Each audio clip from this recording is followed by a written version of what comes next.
ଆପଣ पढ़ी सारे मुझे जानी मु पढ़ी पर्यटन ओके जब पढ़ी मुझे जानी किंतु एया कि जहाँ लिखाई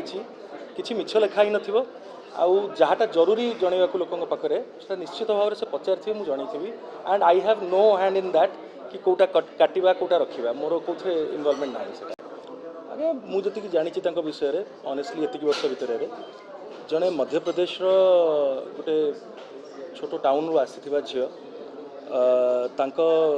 माने दिल्ली में रही मध्यप्रदेश इंदौर आगे से चाकरी करते तापरे जो कहते माने परिश्रम करी जो ऑडिशंस देकी काम पाइबा परिश्रम करवा न्यूज़ एंकरिंग करवा गोटे लोकल चैनल ठू आरंभ करी तापरे ईटीवी हो बा जी टीवी हो विभिन्न बड़ बड़ चैनल से गोटे कश्मीर JNK चैनल भी काम कर फाइनली लोकसभा टीवी भी आसले संसद टीवी से थिले तापरे कल्चर मिनिस्ट्री भी शी वाज सर्विंग आउ गोटे मिनिस्ट्री भी से काम करते so this is not easy thing for any common person गोटे पुओ हो बा झी हो विशेषकर झील मान सहज न था एंड तो से भाया पिला जे परिश्रम करके अननेसेसरीली जब मुझे कहली कोर्ट गोटे जिन एक्सेप्ट कला कोर्ट गोटे ऑर्डर पास कला किंतु आम कहूँ कि ना कोर्ट जहाँ कही सब ढा मिछ कही चैलेंज करूनी से ऑर्डर को सिनेमा करूँ तो ताने you are saying that my cinema is true honourable high court is false so यहाँ कहवाटा केते दूर युक्तियुक्त सेटा भी भाविया कथा समस्ते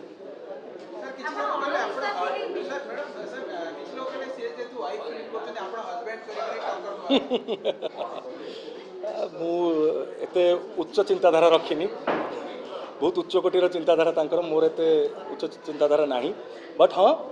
मुझे नारी मानक पई भी सिनेमा करी से पुरुष मानक पई भी सिनेमा करी जो माने परिस्थिति पड़ी कि आत्महत्या करुछंती एबे जेमती जदि पुरुषों कथा कहिबे जो हस्बैंड कथा आपण कहले मो हस्बैंड तांकू कम्पीट करिया पई बा तांको मेंटालिटी रे कहूनी अतुल सुभाष कथा जदि कहिबे तांको पर सिनेमा करिया को मु खुशी हेबी मु निज अभिनय करे न करे किंतु सेमतिया सिनेमा लोकों पाखु आसिया कथा न्याय मिलवा कथा जाको मिलवा जरूरी जेतले राहुल अग्रवाल आमर राउरकेलार तांकर भी 2 वर्ष 2.5 वर्ष होगा बोधे तांकर आत्महत्या करिवार से भलिया मनुष्यंकर जीवनी सामना को आसिया कथा तो जोटा ट्रू फैक्ट्स ता ऊपर बेस करके सिनेमा हो फिक्शन तो सब सिनेमा होची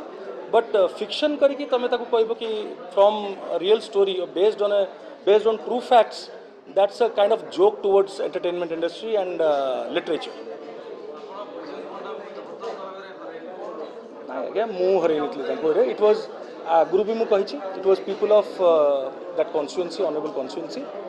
एंड समस्ते निज निज भाग्य नहीं आसते से मोर जितबार थिला तांकर एथर जितबार थिला मो थर लड़ी नहीं इलेक्शन में डायरेक्टली लड़ीनी जदिओ बट प्रत्यक्ष भाव में मुझे इनडायरेक्टली तो मुझे ऑल ओवर ओडिशा रे बुलिकी लड़ी एवं महाप्रभु आशीर्वाद कले आपण मानकर समर्थन रहिला आमर सरकार भी बदलिला and I have immense regards and respect towards Baijayant Babu आउ चाहूँगी सी भी निजर जो टार्गेट रे लोक सेवा करने काम कर उन्नति करते निज